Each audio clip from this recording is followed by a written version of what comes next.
now set to vote on the release of the Epstein files. It comes as the White House calls for greater transparency over the Democrats' ties to the late disgraced financier. Aisha Hazmi has been following all of the twists and turns, and there have been many. She's on Capitol Hill this morning. Hi, Aisha.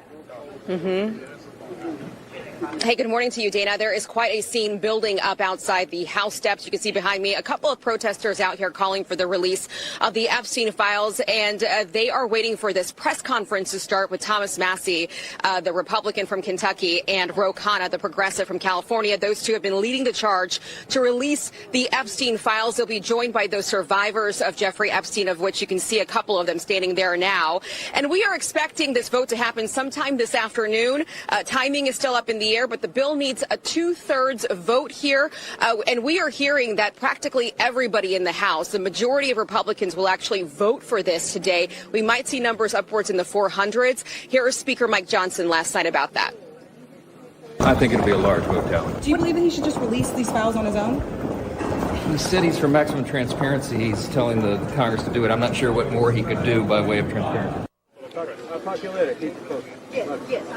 President Trump says he will sign this bill if it's passed by the House and Senate. It's a big reversal from where he was a couple of days ago. The White House and Republicans, though, claim that Democrats are twisting this investigation to target Trump. And they want to know why nobody is talking about the Democrats that are connected to Epstein, like Bill Clinton's former Treasury Secretary, Larry Summers, just announcing this week that he is stepping back from public life over ties to Epstein. Not to mention Congresswoman, the delegate Stacey Plaskett, who got caught texting Epstein during a hearing in which he was feeding her questions. And I got to ask the Democratic leader about this yesterday. Watch. Then Stacey Plaskett just talking to a sex trafficker during a hearing. I haven't had a conversation with Stacey Plaskett. But does that trouble you? I have not had a conversation with Stacey Plaskett. In fact, I think Stacey Plaskett has issued a statement as it relates to this, and her statement speaks for itself. So he refers her to that statement. In that statement to CNN, Dana, she basically says, as a former prosecutor, she will welcome any information she can get to the truth. So this is amping up ahead of this big vote today, expected to pass in the House. Break the dam. Release all of the Epstein files.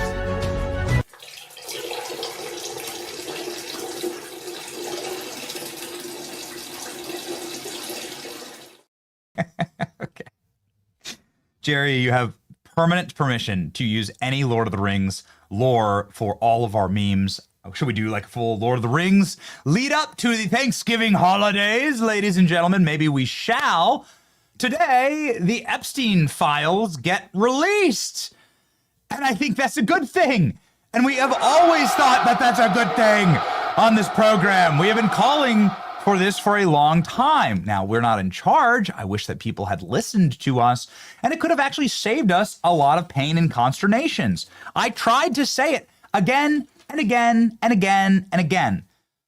And I'll say this on the outset of the show, that there was one person, and I hate to, it's true, so you might as well just say it.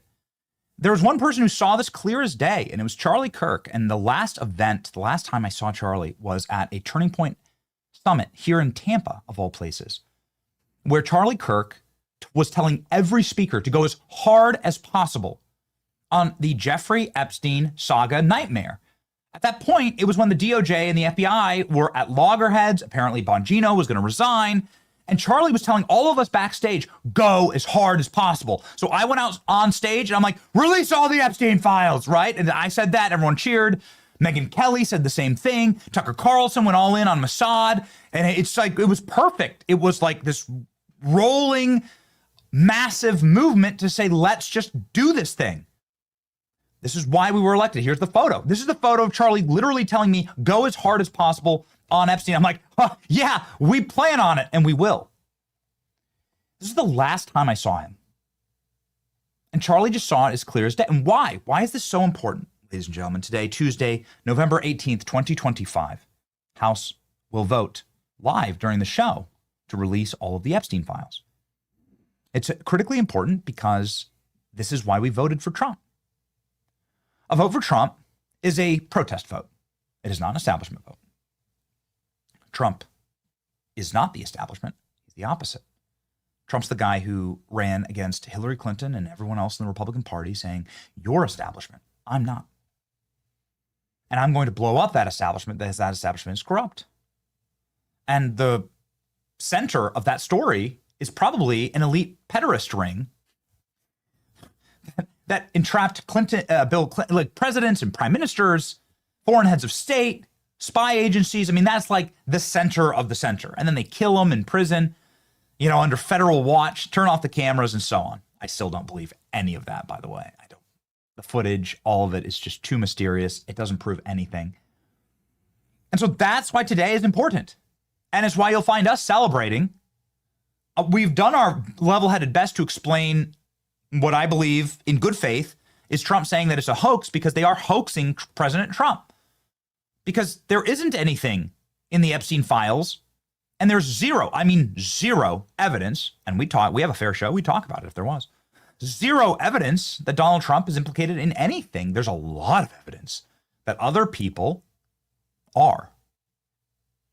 And so I've never quite understood the holding up of the side here, except for I assume that it is the number of phones ringing off the hook, melting down to the very core, and to the Oval Office saying, "Please, I beg of you, please, God, don't do this to me." And you're already starting to see the dominoes fall, because there are absolutely guilty people that have very mysterious emails. We're going to go through all of the available evidence that we know today on the show. But there are people who will have their lives destroyed over this, and rightfully so. And this is already happening. But President Trump isn't one of them. And it wasn't President Trump's bullet to take. I say that, of course, knowing that President Trump did take a bullet for this country. And the reason why we vaulted him directly into office is because we knew that this man was willing to take a bullet for the country. He was willing to stand up against that establishment. We saw it again and again and again, election after election after election. Oh, man, ALX, if you have that, I need that supercut of Trump versus Ted Cruz. Oh, man. Oh, Ted Cruz apparently going to run for president in 2028. Get ready. It's going to be a much bloodier battle than I thought it was going to be in 2028. It's already shaping up. And there's a very, very, it's a very dark plot at play right now. We'll talk about all that. I'm not trying to be long-winded here. I'm trying to just set the table as to why everyone should celebrate this and why we should learn from it. We should learn from it when it comes to the release of pipe bomber information, January 6th. We should learn from it because there's unnecessary damage was done by not just going out with it. By not just saying, here, we trust the American people. We will not protect the establishment. We are a protest vote.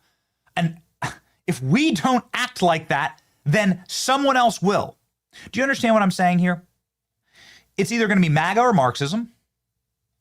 And the Marxists are going to run on the same playbook. The Marxists are going to run and say, we will destroy the establishment. It hasn't worked for you. It's corrupted your country. It's destroyed you. Look, they're all pedophiles. There's zero evidence of any wrongdoing from President Trump. We're going to go through all of it. But they're still smearing Donald Trump with this. Now, they'll protect themselves, and then they'll use it, and they'll lie to their voters and say, no, we will take down the establishment. It's either us or them. You have to see it in battlefield lines. And so that is why it is absolutely critical that we deliver on these promises. I liked some of the indictments against James Comey and Letitia James and others. I've liked some of the investigations. I really like what I'm hearing on the grand conspiracy investigation that's happening here in the state of Florida. I think that these are good motion in the right direction, and Rome wasn't built in a day. This I understand. But there's critical urgency on these issues of government, faith, and transparency, and nobody trusts the government. No one trusts the government. Right, left, or center, nobody trusts the government. And so this is it. This is the battle of our time. And that is why it is critical to learn these lessons. Unfortunately, this Epstein lesson was a hard one. Okay, ladies and gentlemen, here we go. Tuesday, November 18th, 2025. Epstein files will be released live on the show. I'm not sure if we'll be able to go through them exactly. But we're going to cover it. Ted Cruz plans on running for president in 2028. Oh, no.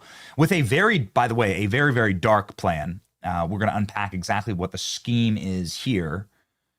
And then ICE is arresting illegal immigrant terrorist truck drivers. Cool. Dude from Uzbekistan, who's a known terrorist, just driving around a truck through Pennsylvania. So smart. Senator Tommy Tuberville and future governor of Alabama, Tuberville, will be on our program, along with the great Congresswoman Lauren Boebert joining the show live. My name is Benny Johnson, and this is The Benny Show. We have a problem, ladies and gentlemen, at my home. The problem at my house is that we have these 4 little kids that have insatiable desires to run and to climb on literally everything. I have a daughter who smashed a Christmas ornament this morning. This is something that is like constant in my household. Luckily, Fast Growing Trees is a company that has helped my family plant a couple of trees, actually, in our very small yard, but nonetheless has provided some great plants, foliage, and coverage for the little kids to climb on. There's great climbing trees here in the state of Florida, and well, that subdues the kids just a little bit, during the day. Fast Growing Trees is America's largest online nursery, over 1,600 unique trees and plants. They've been delivering trees since 2005, and they know how to do it right. They plant the trees right in your yard, like fruit trees, privacy trees, flowering trees, and shrubs, and so much more. And Fast Growing Trees helps it and makes it easy to get your dream yard. Ladies and gentlemen, Fast Growing Trees, you can sign up right now and get 15% off your next purchase using the code Benny at checkout. That's 15% off your next purchase, fastgrowingtrees.com, using the code Benny at checkout. Now is the perfect time to plant. Use Benny and save today. Link, by the way, in the show notes. All right, ladies and gentlemen, updates today. We go to Clemson University really quickly. We will be live at Clemson tonight. We're very excited about it. Clemson is an awesome and legacy Turning Point chapter. So we look forward to bringing it. What we're going to talk about tonight is we're going to talk about, one, the douchebag professors at Clemson that celebrated Charlie Kirk's death. And we're going to hopefully get a little bit of, hopefully rub a little salt, by the way, on those professors. We're doing some research right now as to where they are, who they are. We're going to name them at the top of the show. And we're going to call on the university to do something about it, because obviously left-wing violence hasn't subsided. No one's learning their lessons. No one's learning the correct lessons. It's actually gotten far worse, and it will continue to get worse unless we do something about it. And what we do about it is have conversations and release the pressure in this country. And so that's what we're going to continue to do. We handed out Charlie Kirk Freedom shirts at Madison Square Garden, and we're going to continue to fight. Freedom fights. Freedom does not rest. It's a constant vigilance, and we're excited. If you want to join us tonight at Clemson University, you can sign up now. It's going to be a great night. Also, ladies and gentlemen, we are going to start our show off with Christmas cheer every morning with your trees, okay? We have a ton of news to get to, but I wanted to deliver you Christmas tidings, beautiful trees here from some of our viewers. These, of course, are the official Christmas ornaments that are available right now, live on our store. These ornaments are the official Benny Show Christmas ornaments of the season. They are made right here in the United States of America by patriots. Look at that. That's a fantastic tree. Hold on just a second. I'm getting names here. This is our first time doing this. This is Michelle Miller's tree. Michelle Miller sent this in. This is her beautiful tree. And you can see, of course, the President Trump at McDonald's waving out the window. There you go. These are the ornaments in the wild. I'm not sure if we have the dump truck, but we finally have these in studio. The garbage truck here for President Trump. This is Michelle Miller's tree. Michelle Miller. So awesome. All right. So thank you, Michelle, for sending in your tree. All right. We have one more tree. Hold on. I know we have one more tree. Yes. Good. I want to shout out the names on the show. I'm going to send all these to our producers, and we'll have it all done. Here we go. This is a tree from Nicole Rausch. Nicole Rausch's Christmas tree. Send me your trees. Email me ladies and gentlemen, with your ornaments. I want to see them. Look at that. Look at how amazing that is. Look at the JD Vance. So awesome. Ladies and gentlemen, $5 for the ornaments. $5. No inflation around here. Made right here in America by veterans. All right. All right. Klein, always just let the song play one time and then end it. That'll be a good, like, shut up, Benny, cut off. You can get these ornaments right now. There they are in the wild. We're just so thrilled. Thank you for sending them in. Send me more photos of your tree. We will put your Christmas tree up on the program. I don't wanted to, like, just, I don't wanted to, oh, yeah, okay. Ashley saying, do we have a Pepe? We're going to have a Pepe ornament. I don't know. Maybe we'll do a very, very, oh, yeah, and Klein was there at the shop. Goodness, Klein. Okay, this is my first time seeing this. Klein went to the shop yesterday and filmed this. Everyone was like, there's no way that you're making these in America. There's no way that you're making all of this right here in the United States of America, and that you're not going to China or some other dirtbag country to do it. Nope. Nope. Here we go. All American jobs, all American might. Veteran-owned company, guys. Dude's name's Ryan. You can see there all the insignias of the military. There you go. Here are the machines, ladies and gentlemen. There you go. That is where your Benny ornaments come from, and we are thrilled about it. More to come on that. You have a fully produced video, right? It's being edited. Yeah, it's being edited right now? Okay. All right. Yeah, okay, beautiful. We'll have it by the show tomorrow. Here's your Santa sack. These are your Santa sacks of ornaments that are going out right now. The ornaments are ready to ship. Unlike last year where we were trying to play catch up, we've built it out this year. We are now ready to go. We want to be the #1 Christmas sales ornament shop in the world. I think we're well on our way, actually, right now. So we're thrilled about it. Okay, here we go. The truth behind Trump's dramatic late-night Epstein file reversal. It wasn't a gamble, it was a tactic, and the White House insiders say Democrats are going to pay. And let's go ahead and read this. And obviously, you guys know my thoughts up off the top of the show. I just can't help myself. I just keep yapping. But we've been talking about this for a very long time, doing our best to help. I think what happened here, quite frankly, was a massive miscalculation. I have a lot of friends in the administration. There's a lot of people at a high level that we know personally here. And we care about them. And just like you would care about your friend, if they're making a mistake, you step in to fix it. If you're a real friend, you do that. I had constant calls about this specific topic saying you've got to fix it. We've got to fix it. You've got to have a plan that changes course when it comes to the release of these files.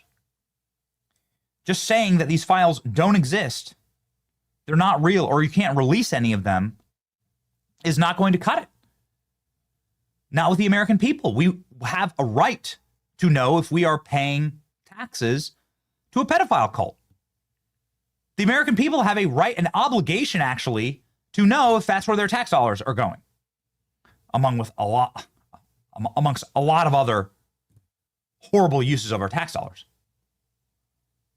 And so, ladies and gentlemen, this was a critical issue, and I dare say that it's caused an extremely unnecessary schism for the administration on tactics for the release. They should have just gone out with it. There just is no other way. And my final take on all of this, as I've said again and again and again, is when you have a deficit of trust, you have to have extreme measures to fix it.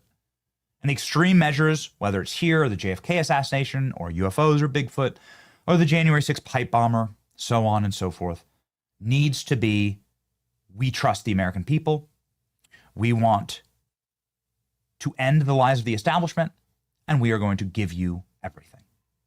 And unfortunately, that was not the tactic here. And I think the Trump administration paid a little bit for this. I mean, I know that as a matter of fact. The truth behind Trump's dramatic late night Epstein reversal. Let's read. Donald Trump's sudden pivot on releasing the Jeffrey Epstein files was not an impulsive gamble, but a tactical move to end a months-long drama that has consumed the White House and Congress. The president raged at reporters on Sunday night in Palm Beach as he walked to Air Force One, berating them for asking about the convicted sex offender instead of lowering costs for Americans. I don't want to talk about it, Trump snapped, blasting the fake news like you and terrible reporters who dared to raise the subject. Within minutes, though, and before the president reached the steps of his plane, the political reality that he would lose the vote to release evidence on the disgraced financier began to sink in. Trump spent the 1 hour and 48-minute flight back to Washington conferring with Press Secretary Carolyn Leavitt on how to navigate another week that would be consumed by Epstein coverage. The sudden shift, Trump said Sunday night, that House Republicans would vote to release the files, and it sounds like there are going to be a lot of Republicans voting to release these files. The White House insiders say that the White House insiders tell the Daily Mail that the move by Trump wasn't a U-turn, but a calculated move to expose senior Democrats and his critics who had links to the pedophile financiers. And there's tons of those, and we're going to cover it all in just a moment. Now the White House is expected to vote to release the Department of Justice full trove of Epstein files on Tuesday afternoon. Speaker Mike Johnson and senior Republican leaders have been unable to prevent their colleagues from breaking ranks and voting with Democrats. Investigators are believed to be sitting on more than 100,000 pages of connections to Epstein. Trump insisted on Monday that we've already given 50,000 pages. No matter what we give, it'll never be enough. Democrats hope embarrassing material about Trump could be included in the files, even though the president has never been officially accused of wrongdoing in the connection to Epstein, whom he insists he fell out with years ago. Again, all available data shows that is, in fact, true.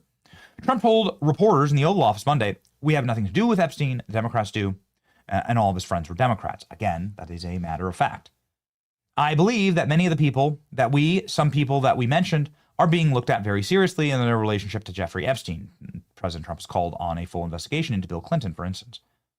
When asked about if he would sign a bill authorizing the release of the files if it reached his desk, he said, "Sure, I would." I'm going to stop right there and play you this moment from President Trump yesterday inside of the Oval Office. This is what seems to be the president's final take on this. Is this Mike Johnson live right now? Is he speaking about it right now? Why don't we cover this live? Why don't we jump over here and take Mike Johnson live talking about this? Just to see if there's anything new here. All right. Not just justice for what they were made to endure, but also we need answers on why it took so long for the Department of Justice itself to do that job under previous leadership. Republicans, meanwhile, are working in earnest to deliver transparency to the American people, and we're working to do that in a responsible manner that does no further harm to these innocent people and the victims who have been wrapped into this. There are a few key facts here that everybody needs to understand. First, I mentioned the House Oversight Committee doing its work. That is a bipartisan effort. They are already producing far more than the discharge petition even anticipates. Chairman Comer is our chair of oversight. Some of the biggest bulldogs in Congress serve on that committee, you all know, and I've mentioned this so many times. They have been on the Republican and Democrat side. They're deeply dug in. They've been working around the clock. They worked even through the government shutdown, and there were tranches of documents that were released even over that period. So far, by last count, it's over 65,000 documents, Epstein file documents that are now out in the public for everyone to review. That includes tens of thousands of pages from the Epstein estate. And that includes Epstein's flight logs, his personal financial records and ledgers, his daily calendars, and so much more. And none of that is even written or included in the discharge petition. So in other words, the Oversight Committee is doing far more than the discharge even anticipates. And the most valuable information thus far has come from the Epstein estate files. That was produced because of the work of the Oversight Committee that is doing that in a professional, robust manner, using the full subpoena authority of the U.S. Congress. From the very beginning, our side has been insistent that this matter must be handled very carefully and with utmost caution and care for the victims. We want maximum transparency. We have always been about that. We want every single person who had any scintilla of evidence that they were involved in the Epstein evils, they need to be brought to justice. And it should have been done a long time ago. We need to find out who those people are. But in the meantime, you have to remember there are real people's, innocent people's lives at stake here, and young victims who don't want to be dragged into this political game because it could hurt further what they've already endured. They would be made to suffer more harm if Congress is not careful in what we're doing. And unlike our very important work that's underway in the House Oversight Committee, the Democrat-led discharge petition would carelessly dump thousands of documents without proper protections for the innocent. I brought a chart in here this morning. I want to illustrate for you what we are concerned with. Now, I was a federal court litigator. The members of our House Judiciary Committee, Republicans in particular, have many of these concerns. You have Chairman Jim Jordan and attorneys like Chip Roy, who's running for Attorney General of Texas now. You have Brad Knott, who's a former federal prosecutor, many members on the committee. Andy Biggs is running for governor of Arizona. They're lawyers, and they understand that the way the discharge petition was drafted is haphazard and dangerous. This is why we have been opposed to this point, okay? And I could be here for a long time going through all the details of it, but the big concern we've all had all along is that the House bill, if it's passed in its current form and it was signed into law, it is dangerously flawed.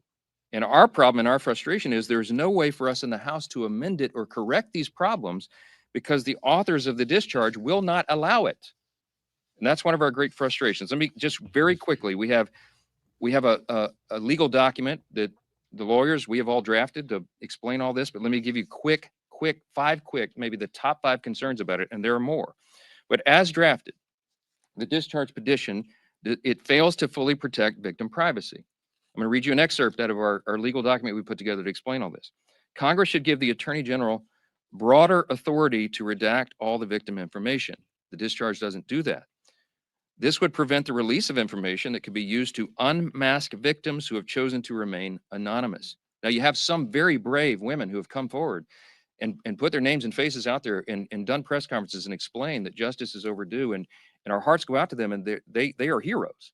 But you have as many as 1,000 women, by some of the accounts, who may be caught up in this.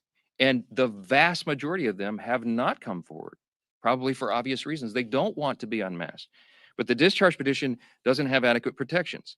It risks re-victimizing those who were trafficked and exploited. And the courts have recognized this concern, by the way. I'll read you a quick excerpt. On August 20th of this year, Judge Richard Berman, the Southern District of New York, issued an order denying the DOJ's request to release Epstein grand jury materials, noting, quote, names and identifying information of victims appear in the subject materials, unquote. Judge Berman then quoted a letter related to the victims' concerns, stated the following, quote, transparency cannot come at the expense of the very people whom the justice system is sworn to protect, unquote. And importantly, the judge quoted a letter from one of the victims. In the proceedings, she is named as Jane Doe 2. She said this is one of the victims, quote, I beg the court to make sure it is of the utmost priority that in any sort of release, all and every detail that could possibly reveal our identities be redacted. The victims of Epstein's evils deserve that protection, and the discharge does not currently provide. Okay. Number 2, the discharge petition could create new victims. Okay. Because it requires the DOJ to release information, even in cases where the DOJ or the FBI has already reviewed it and determined it is not credible. It is false information. Doing this and requiring this to come out could ruin the reputations of completely innocent people. Okay. Those who have may just have known Epstein but knew nothing of his crimes, or whose names he exploited. Think of this, innocent people whose names he exploited and used to try to get close to his intended victims. Their names may be in these files, and they had nothing to do with this. Okay. And so by all just right. Enough. I've heard it, and I'm done with it. I've heard it, and I'm sick of it. Honestly, I'm sick of it. Life's not fair, you know? Like, sometimes there are just, like, unfortunate political realities. Things snowball, and life's just not fair. And really terrible stuff has happened to me in the public arena, and so on and so forth, and every single day. Like, just, you know, like, just check the comment section. It's just like, this is the world that you play in, right? And and people get bulldozed, and it sucks sometimes, and it's just not fair. But there are also political realities, and the political reality of the current moment is that the evils of what Jeffrey Epstein did and the protection around Jeffrey Epstein, the racket of government protection around this international pederast that let him out of jail, that gave him a slap on the wrist, that gave him his own wing of the prison, that gave everybody immunity around him, that allowed him to operate and abuse these women. That's more important to destroy and for the American people to understand what that was. And sometimes you just got to do things for the greater good. Now, it was Mike Johnson just a couple of short months ago that was on our program, sitting just a few feet from me going, we got to just release everything. And so that was the right take. It's always been the right take. This is about marketing. Don't try and explain this kind of stuff to people. Look, listen, you got yourselves into this problem. And by you, I don't necessarily mean Donald Trump or Mike Johnson. I mean that the establishment in our nation, our intelligence agencies, our deep state, you got all yourselves into this problem by creating Jeffrey Epstein. You bastards could have just thrown him in prison a long time ago. And he would have been, and he just rotted in jail. In 2005, you had a case on him that he was abusing young women. He's a total monster. You could have just gotten away with it. Meaning you could have just done away with it. Not gotten away with it. He did get away with it because of the feds. You could have been done with him, throw him in prison for that. Maximum charges, melt the key down. You never hear from Jeffrey Epstein again. He'll appeal. It'll take him 20 years. It'll be it'll be a ridiculous battle. No one will care. No one will even know. There are hundreds of thousands of appeals, millions of appeals every single year for prisoners. Nobody cares. Nobody knows. You wouldn't have created this. They created this problem. And more importantly, President Trump created Jeffrey Epstein. What do I mean by that? It is a matter of fact, and to his great credit, in my personal opinion, that President Trump regularly and often brought up Jeffrey Epstein, popularizing Jeffrey Epstein in the 2016 campaign. Trump was the one who really brought Jeffrey Epstein to the forefront of our political consciousness. The first time that President Trump talked about Jeffrey Epstein on a national stage was in 2015. CPAC, here we go. Bill Clinton. Nice guy. Got a lot of problems coming up, in my opinion, with the famous island with Jeffrey Epstein. A lot of problems. Then right afterwards, Donald Trump goes on and does an interview where he's asked about that comment. Well, what do you mean? The interviewer asks. And Trump goes, you got to ask Prince Andrew. This is the first time anybody ever heard of this. Up until that point, I mean, I get it. There's a lot of people that have been doing, and I don't mean to insult the people who've been doing a ton of research, but up until that point, we'd never heard an American politician say there's a pedo island that includes princes and presidents going there to abuse young women. We never heard anything like it. Here we go. You raised the question of Jeffrey Epstein in your remarks about in the Q&A. Well, I think he's got a problem. I mean, what do you think the problem will be? I don't know, but that island was really a cesspool. There's no question about it. Just ask Prince Andrew. He'll tell you about it. The island was an absolute cesspool. So Donald Trump created this news cycle and used, frankly, the Jeffrey Epstein crimes that Democrats committed on his island that he was well aware of. And we know this because of all of the emails that have just been released. I mean, imagine what we're going to release, what we're going to learn when they release all of them. Mike Johnson's there trying to explain these little, these small little nuances. Just shut up, honestly, when you're explaining in a situation like this, you're losing You have to be on the side of full transparency. Nobody wants to re-victimize people. There are ways to do it without doing that. But obviously, the majority of the House is going to vote for this. It never needed to go that far. It could have just been done. It could have been done from the get like this. Every single tranche of documents they've ever released has been horrifying for Democrats and exonerating for Donald Trump. Now, of course, we know that Donald Trump, according to Mike Johnson, was an FBI informant against Jeffrey Epstein. That should surprise nobody who's been following this case, because President Trump is somebody who is working with the prosecutors, the cops, the Palm Beach police to say this man is a monster. He's abusing the women at my club. He's banned from my club in Palm Beach. He's been stealing my staff, which is a matter of fact. And I think he's doing some bad stuff in there. And that this Donald Trump did that. If there's one person who actually is, you could argue, based on all available data and evidence, the good guy here, it's Trump. I know that the media has tried to psyop everybody, and president and the administration not just coming forthrightly out with all of the evidence. It gives the illusion that there's something, that someone's hiding something. But if you think that Donald Trump's guilty of something here, you're going to have to point to some piece of evidence somewhere that reveals that. And you can't. We've done our research. We've gone through every single document. We've gone through all of it. We know this thing frontwards and backwards, what there is to know.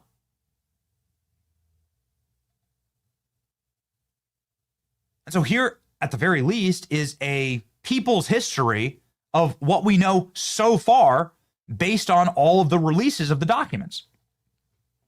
That Donald Trump is totally and completely exonerated by the chief witness to Jeffrey Epstein's crimes, the most popularized victim of Jeffrey Epstein's crimes. And what I mean by that is somebody who's written a book about it, done a bunch of interviews about it. Her name is Virginia Roberts. And Virginia Roberts is in an email from Jeffrey Epstein saying that she spent time with Trump. Well, yeah, she was Trump's employee at Mar-a-Lago.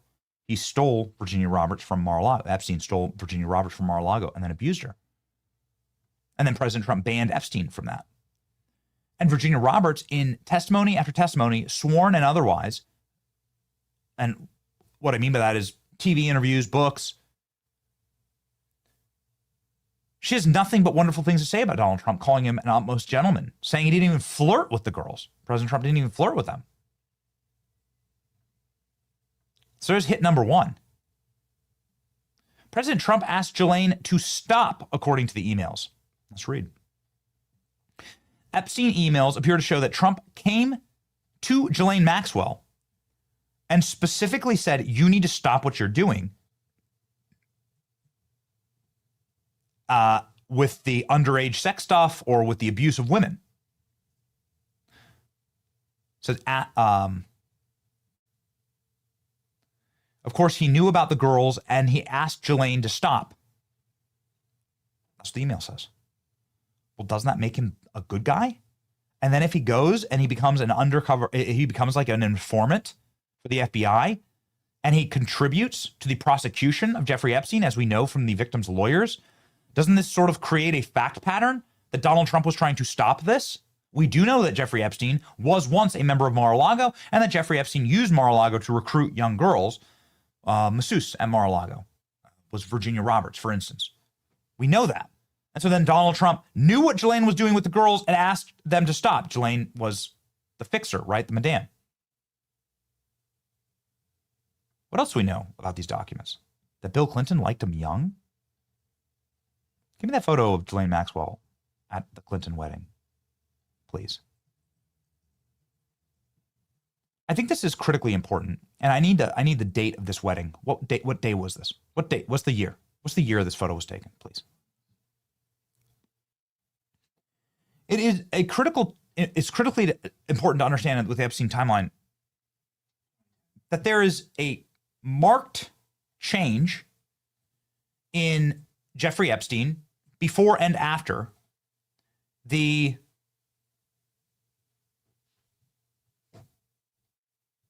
prosecutions. Jeffrey Epstein got the sweetheart deal where you'll recall he belonged to Intel, Alex Acosta. Jeffrey Epstein got a slap on the wrist, but he became a sex offender after being found guilty of extremely watered down charges in a sweetheart deal that would give you diabetes type 2. It is the sweetest deal that you ever saw. But nonetheless, after that, it had been proven by an American court and found by an American jury that Jeffrey Epstein was a sex offender, was someone who preyed on young women. Yet here in 2010, Ghislaine Maxwell is gooning at Bill Clinton's only daughter's wedding. What does that tell you? Hear from the Epstein emails.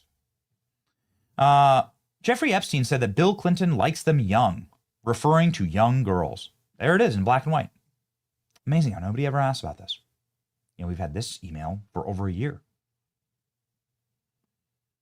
Jeffrey Epstein has said that the Clintons' degeneracy stinks even further, that Hillary Clinton was having an affair with Vince Foster before he died of suicide, shooting himself a couple times in the back of the head, right next to a suicide note in a briefcase. That's how it normally happens. This is damning, mysterious, doesn't reflect well on Hillary Clinton. But what's even worse is that it shows that the actual conspiracy here has to be from the Democrats. Because in these emails, you can find time and time again that it is Democrats who are using Jeffrey Epstein to attack President Trump. This is the one that really stands out to me. 2016, Michael Wolff conspiring with convicted sex offender Jeffrey Epstein to finish Donald Trump. There's an opportunity to come forward this week and talk about Trump in such a way that you could garner you great sympathy and help finish him off. In subsequent emails, Jeffrey Epstein and Michael Wolff go into deep detail about how Jeffrey Epstein, as a sex pest and predator, can be used as a good thing. Why? It really, it's so dark and it's so evil. The op here was that Jeffrey Epstein's pedophilia and abuse of young women, that's not the bug, that's the feature. Jeffrey Epstein has to be such a monster to these young girls. He has to be such an evil person. He has to engage in these behaviors, because then anybody who ever associates with him by proxy can be controlled, even if they don't do nothing. You can see it as clear as day in the Michael Wolff emails.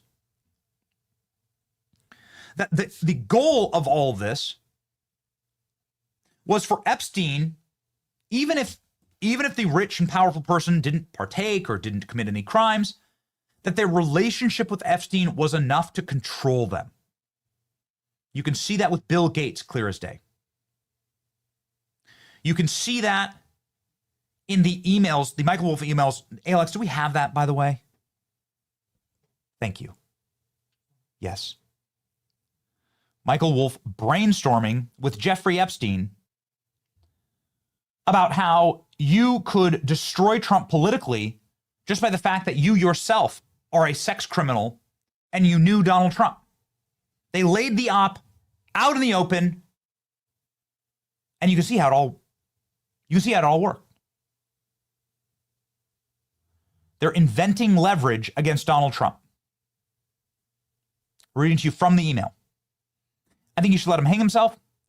If he says he hasn't been on a plane with you or at the house, that gives you valuable PR and political currency. You can hang him in that way. That potentially generates a positive benefit for you. Really looks like you could win.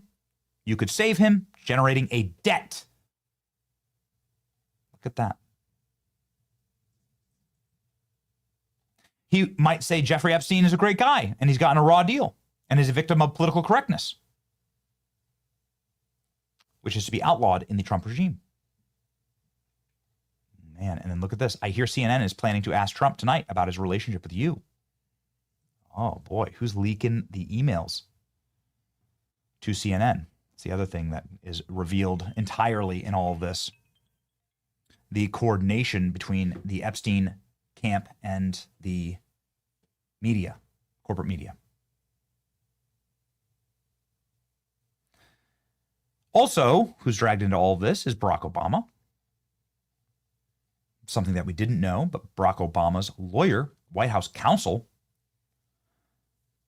Catherine Rumler, is deeply brought into this, and that Barack Obama has direct connection now. You can see here, you need to talk to your boss, says Jeffrey Epstein to Catherine Rumler, White House counsel for Barack Obama, as they talk about Barack Obama being in New York City for the UNGA. What's the UNGA? The UN General Assembly. How are you going to manage all of that? The UN General Assembly this week, so the boss will be in town too. That means Barack Obama. That has to mean Barack Obama. UN General Assembly. I'll be here all week. You may get sick of me.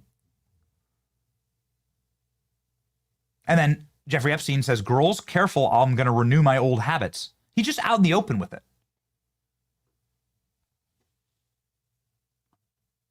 I mean, what does it matter at this point? You know, as we began the show, the damage has been done. And the damage is going to be really bad. I mean, right now, like Larry Summers is like all over these emails. He was the Treasury Secretary under Barack Obama, president of Harvard, and so on. Here in an email where Larry Summers asked Jeffrey Epstein if Trump uses cocaine, and Epstein responds by asking him if he can get a private Harvard tour for a Rothschild. Ha, ha, ha. Wait a second. Like, is Alex Jones just right about everything? Is this really how the world runs? Is that what we're going to learn? Why protect that? Why protect any of this? Burn it all down. I think it's positive what's happening today. I do. And then, of course, one of the final revelations is that Jeffrey Epstein is just a straight up Israeli spy. And that's just like now been proven time and time again. But you can see here in a phalanx, actually, of reports, along with the last known photograph of Jeffrey Epstein wearing an IDF shirt, that Jeffrey Epstein was clearly working for the Israeli government, probably working for our government too. I don't think there's any way that he could run this operation without the CIA's permission. It was clearly American charges that he was getting off from. It was our Justice Department that was giving him a pass, our FBI that was giving him a pass, our CIA that was stepping in and saying that he belonged to Intel. So it was us, too. I'm not saying that we bear no responsibility. So these are the kind of things that we're going to learn. And I say, go for it. Bill Clinton is guilty as hell in all of this. Jeffrey Epstein was clearly involved with foreign governments, foreign powers that were operating him. Israel comes up a lot. Why I can say that with 100% certitude that he was working on behalf of Israel is that according to multiple reports here from Dropsite News, and can you just get me all of the reports and we pop them up on screen because I just want to show you the direct evidence. Jeffrey Epstein was negotiating security deals for the nation of Israel. I know people that do that for America. Those people are my friends. And they act on behalf of the American government, but they're private citizens. So they have special clearances and they fly around the world. I know these people and they negotiate security deals and arms deals and trades. And it's better to just not have someone from the administration doing that. It's better to have a private citizen doing that. It's less messy. There's less rules, but it's a common practice. So I know the people who do this. Dropsite News has a ton of these reports.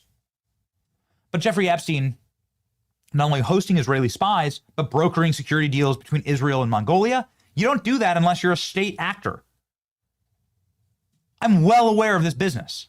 We know Eric Prince. We have him on the show. Like, I know how this operation works. So that's what he was doing.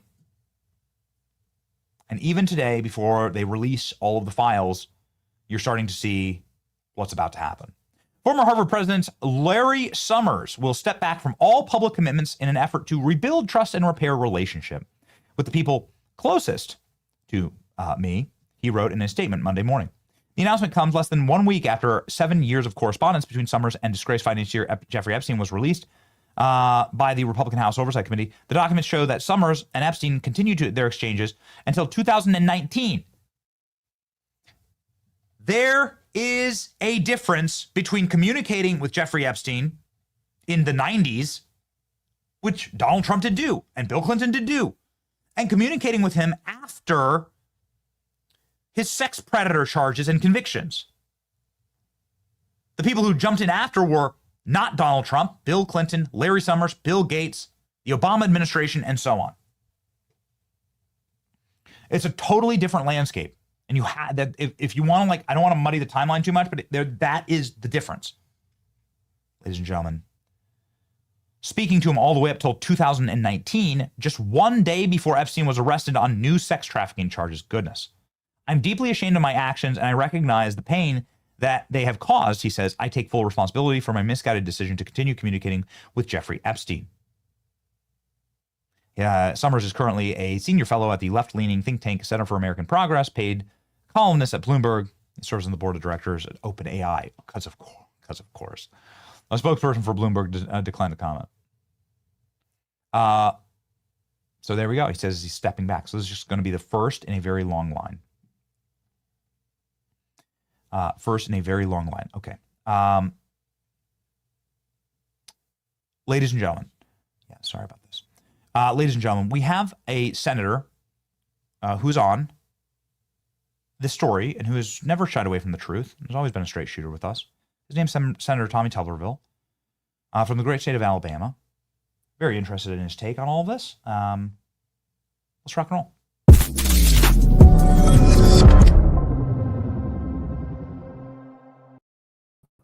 Senator, welcome. Welcome back. I see the Space Force logo behind you there. That's pretty awesome. Welcome back to the program. So this is going to be a very an interesting Epstein super cycle day. I think the House is going to vote on this petition, and I think it's going to pass overwhelmingly. What's your take in the Senate? Benny, we're going to need a bigger jail, and I hope we do. Let's put them all in jail. This has gone on way too long. I don't really understand why we're having to vote on anything in the House or the Senate. Just let it go. Let the justice system do its job. These people are definitely criminals.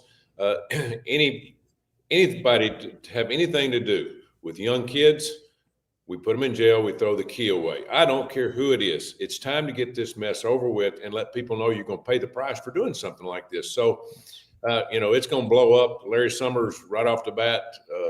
I don't know who else it's going to be.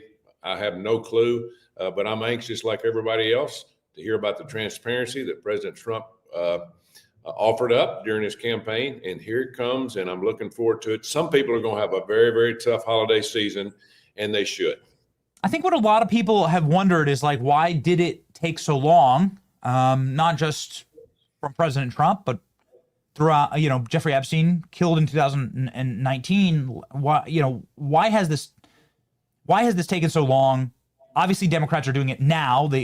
Nobody even cared about Jeffrey Epstein. We did, but nobody cared about Jeffrey Epstein during the Biden years. They could have done it. But this moment, it seems unnecessarily political, from a political perspective, seems to have unnecessarily extracted a lot of energy. Well, the only thing I can think of, Larry, Benny, I've been around President Trump quite a bit. I've not asked him that direct question. But you have to go back and look at this. We have been so far underwater in this country.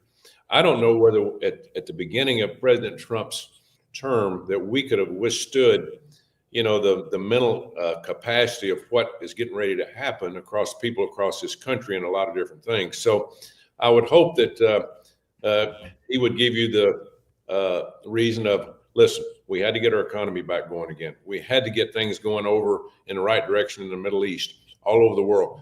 I mean, we're underwater. This country and this world is underwater. And something like this at the very beginning might have just caused a catastrophe. But as President Trump said, hey, Democrats, you want it to be brought out? Let's get it done. And so here we come. And so be it. I'm looking forward to people going to jail and paying the ultimate price for what they did. And it's just the American people deserve this, and we deserve to get it out of the way where we can get this country back on its feet again, because we're struggling. Yes, and I want to talk about that. One final question on Epstein. What happens next? Can you explain this to us? This is the first time that Congress has ever voted to release criminal evidence from trial or otherwise. According to all available evidence, it's going to pass pretty overwhelmingly in the House today. So then what happens next? Does that then go to the Senate? Yeah, my understanding it goes to the Senate. We'll talk about it tomorrow in our first caucus lunch since we've taken off after we open the government back up. So it'll be an interesting discussion. President Trump will probably have something to say about it in terms of visiting with a lot of us. But at the end of the day, as he said, hey, enough of this. You want it out there, let's get it done. I got a lot more work to do out there other than just this, but let's put the cards on the table, and let's see where the cards take us and see what happens. And again, I don't know why we're having to vote on it. I mean, my God, these people broke the law. And the last time I looked, if you break the law, you go to court and you go to jail. It does seem, since you are a member of Congress and you are in Congress, there is this Congresswoman named Stacey Plaskett, who the Washington Post has proven now beyond a shadow of a doubt that when she was asking questions in a committee, she was directly texting Jeffrey Epstein. He was giving her advice on what to say in order to get Trump. And we have the footage right here. So you can see her texting Epstein and then asking the questions that Epstein was telling her to ask. Now, this is like, if this were happening to a Republican, they'd be tarred and feathered at this point. I mean, they bring back the, stocks and people throwing tomatoes. Is this gonna fly? This is a sex predator telling ordering Democrats what to say from the dais in order to get Trump. It's crazy, man. Yeah, it is crazy. And anybody that represents American citizens across the country in Congress or in the Senate, and if you're doing something like this, I mean, you just can't make up stupid this much. I mean, it's just absolutely ridiculous. Obviously got their hand out, taking campaign money, doing something in terms of breaking the law themselves. So enough of this. Let's get it out there. Let's get it going, and let people across the country know that the American people are being taken care of by the justice system. But right now, they got a lot of doubts. Yeah, that's right. That's right. I mean, you're a really straight shooter. That's why we love having you on the program. It was great to speak with you at the Turning Point event in Auburn. That was really fun. And I think that people just really, are very tired of the establishment lying to them. Trump was a protest vote. Mandami is a protest vote. People are sick of the establishment enriching themselves, protecting themselves only, and not caring about the American citizens. And I think that young people are going to go either Mandami or MAGA. And so we've got to show them that we are here to also tear up the establishment and then provide a better life. We know the communists won't. We know what happens there. So what would be your advice, Senator, for doing that? Because that you have to show real world results. Obviously, this Epstein thing has been, I think, a lot more drawn out than you want it to be. There's also consternation about the J6 pipe bomber, other information that the American public isn't getting, that they were seemingly promised. I think it's like it's a big time for choosing for MAGA right now.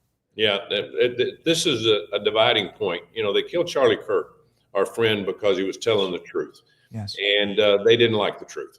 And so at the end of the day, I think President Trump was a big cause of Mandami winning, not because of him personally, but because a lot of these young people across the country are looking at, wait a minute, so we got an establishment here.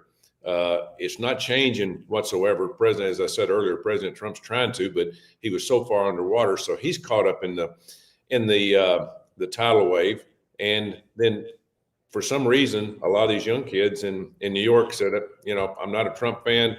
I'm not a Mandami fan, but this is different. This changes course for what's going on in our country. So they made a decision to vote for him. Not a very good decision.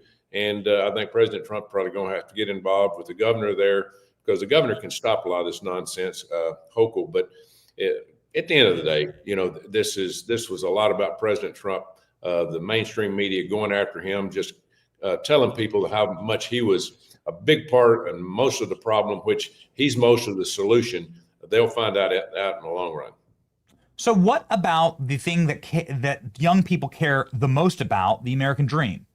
And obviously, like even with Epstein, what you're going to find, I think, and I'd love to get your opinion on this, but what you're going to find, I think, is a lot of foreign involvement and a lot of very nefarious corruptions with various intel agencies around the world and various other countries around the world. But my take on the senator is that Americans are sick of that. Like, they're sick of our leaders not caring for us and not caring for the American people. One of the main marks of a collapsing society is that young people have no future. They can't afford homes. They can't start a life. They can't start a family, get married, have grandchildren. Home ownership is collapsing around the country. The capacity to buy a home, own a home, and start the American dream is getting extended longer and longer out. Now the average age of a first-time home buyer is 40, which is past the optimum age of fertility, past the age that most people want to start families. It's collapsing the American dream, Senator. Is there going to be a major focus on that in the Senate, in the Republican Party? Benny, my number one focal point when I was coaching young kids is that, listen, this country doesn't owe you anything other than an opportunity to fulfill that American dream. You're exactly right.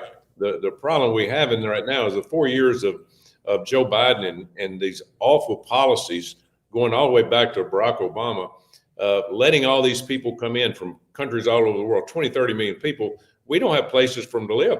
I mean, it's that serious. So that's one of the reasons we have to have an immigration policy. We have to close the borders. We have to do everything we can to help these young people, because they're looking at it going, hey, I hear about what President Trump's saying, but I hear about what the Biden administration did. I hear about what Congress is saying. We don't trust anybody because it's not working for us. Yes. We can't make a living off $50,000, $60,000 a year. We've got 500,000 people in Alabama that make $30,000 or less. How in the hell do you live off that? And it's insane. So that's the reason I went back to what President Trump, he came in way underwater. He's gone 9 months with just busting his ass to try to get this country going again.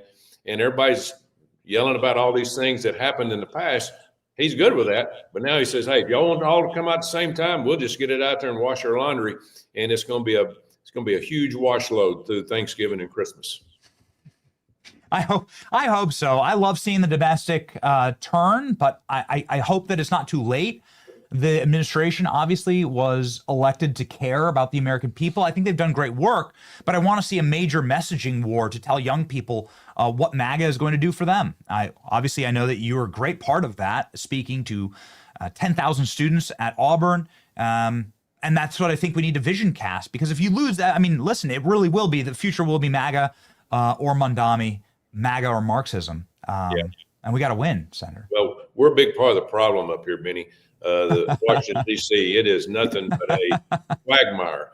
And I'll say this, I know we're going to have to go here, but let me tell you this. Yeah. We have to keep hitting on busting the filibuster. And I was totally against this a few years ago, but to try to keep equal powers. But let me tell you something. This is not the same Democratic Party you and I have seen the last 10, 15 years. These people are evil. And if we don't make sure that we get valid voting ID and no mail-in ballots, we are done for, because they're going to cheat the hell out of us again like they did in 2020. It's coming, and we're going to lose our country and probably going to lose the world to all these communists. So we have to do something about what's going on up here and bust the filibuster and get something done for the American people in the next 9, 10 months, or they're going to vote us out. I feel that. I mean, listen, if the filibuster was gone today, what would be the first 4 or 5 what would be the first 3 agenda items that you would want to see through in conclusion? What would be the first 3 things that Republicans would pass in the Senate? Yeah. First would be voter ID. You got to do that. You got to do it. We're getting ready to go into election season. The second thing would be no mail-in ballots. It's the biggest cheating fraud ever to happen on the face of this earth. And it was all caused by the Democrats going through this hoax of COVID that we went through. And the other thing is we got to get a balanced budget. My God, we can't keep spending $2 trillion more than American people send up here every year. That's criminal in itself. So we have got to find a way to make sure we do things up here for the American people and quit doing it for lobbyists and quit doing it for politicians and quit doing it for the billionaires. We can't do it. Corporations have got to pay their fair share. We've got to do what's right for this country, but we can't do it if we can't do a 51 vote in the Senate. And again, they will vote us out. And the next time they get in, they're going to do it. And it's going to be Katie bar the door. Senator, we're sad a little bit that you're leaving the Senate, but we know the great state of Alabama needs great leadership as well. We know that you're running for governor there. We fully support and endorse Senator Tuberville in that race. You can follow Senator Tuberville right here. He has 120,000 subscribers on X. Godspeed, Senator. Thank you. Thank you, Beanie. God bless.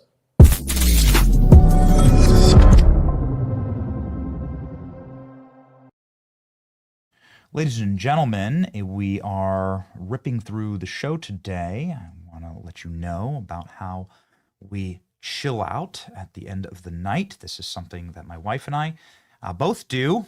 My wife had her red light bond charge infrared blanket on last night. The rule in the Johnson household is that we don't turn it on when the kids are around. That's a red light, either the mask or the sauna blanket. It's too much for them. They're like they get too enamored with it and they want to play with it. But for you as an adult, I doubt that you are a 2-year-old watching this, but whatever, right? As an adult, ladies and gentlemen, a bond charge is there to make sure that you get that sauna sensation. It's very good for you. It's good for your body. It's good for your health. It's good for your skin. It's good for feeling euphoric. It's been tested and tried throughout the ages. Most people don't have any room for a sauna like me, but you certainly have room for a blanket. And so the Bond Charge Sauna Blanket ships worldwide. Every product is HSA and FSA eligible, so you can save 40% pre-tax. Enjoy free shipping on every sauna blanket and a 12-month warranty. It's currently at Bond Charge holiday sale going on online. You can save a massive 25% off. Head to bondcharge.com and your 25% off code will be automatically added to the order. The sale ends on December 31st, 2025, so hurry and don't miss big savings on Bond Charge products. All right, ladies and gentlemen. Ted Cruz announcing that he will be running. I mean, he hasn't actually announced this yet, but you can see it. You can sort of read the tea leaves here. Ted Cruz sets the stage for 2028. I hate it. Let me tell you what's actually happening.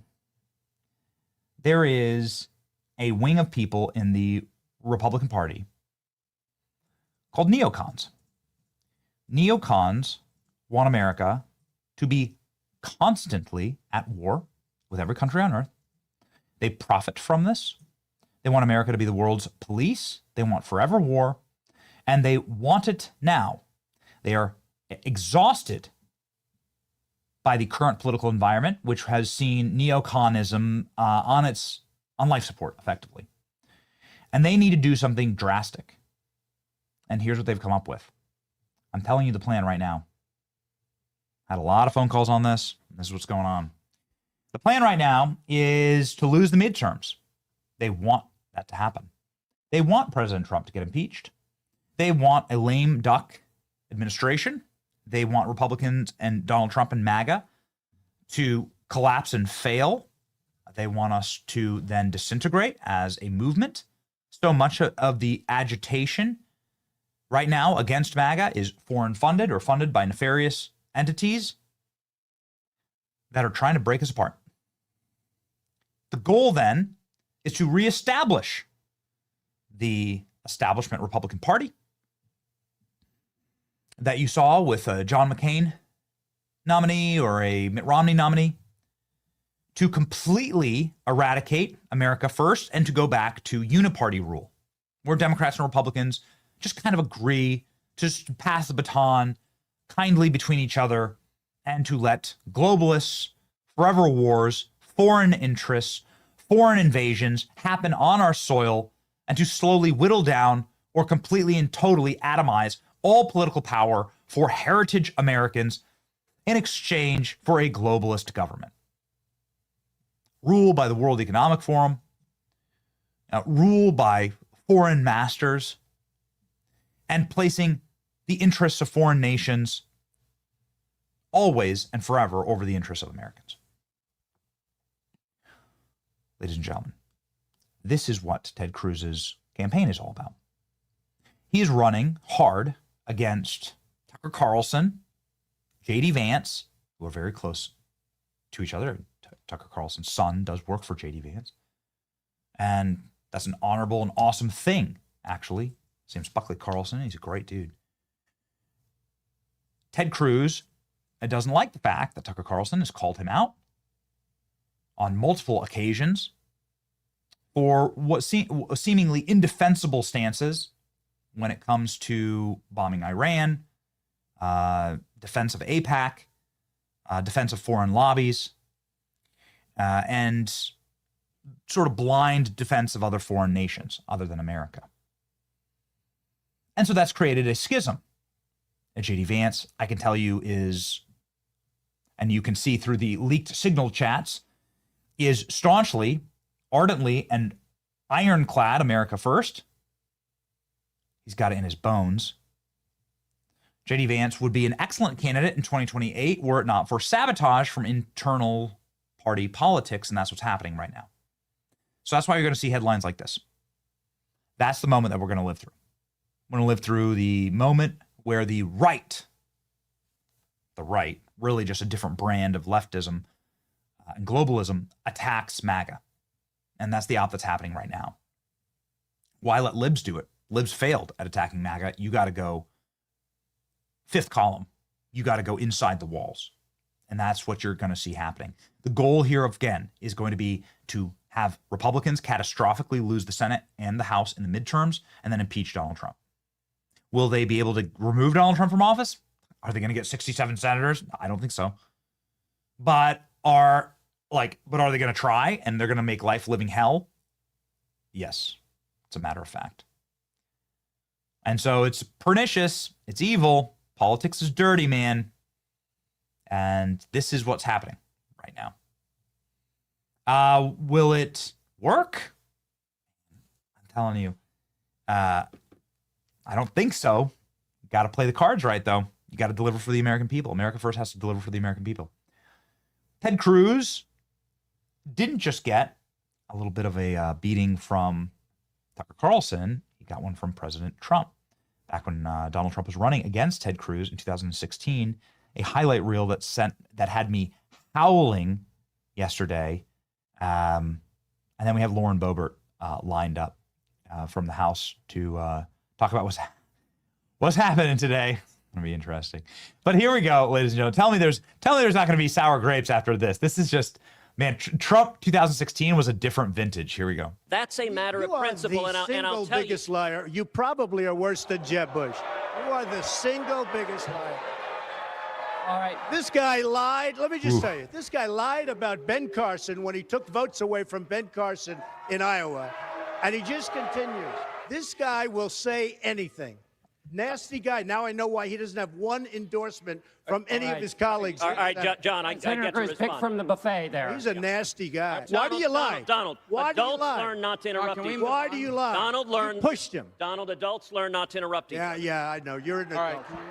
He's talking about the polls. I'm beating him awfully badly in the polls. But you're not beating Hillary. So you're not beating Hillary. Well, then if I can't beat her, you're really going to get killed, aren't you? He can't do it for the obvious reason, and he can't do it because he doesn't know how to tell the truth. Other than that, I rest my case. This is the typical thing he does. You've been funding liberal Democratic politicians, and by the way, I funded you. I funded him. You're welcome to have the check back. I funded this guy. Because let's be clear. Yeah, you gave me $5,000. Go ahead. Donald, you can get back on your meds now. There's a lot of fun up here tonight, I have to tell you. Thank you for the book. Donald, relax. Go ahead. I'm relaxed. You're the basket case. Go ahead. Go ahead. Don't get nervous. Go ahead. My name is nothing about you that makes anyone nervous. You're losing people so are actually watching this. You don't know what's happening. Gentlemen. It's a different animal, ladies and gentlemen. A different animal. Somebody who remembers it well. The great Congresswoman Lauren Boebert joining the show live right now.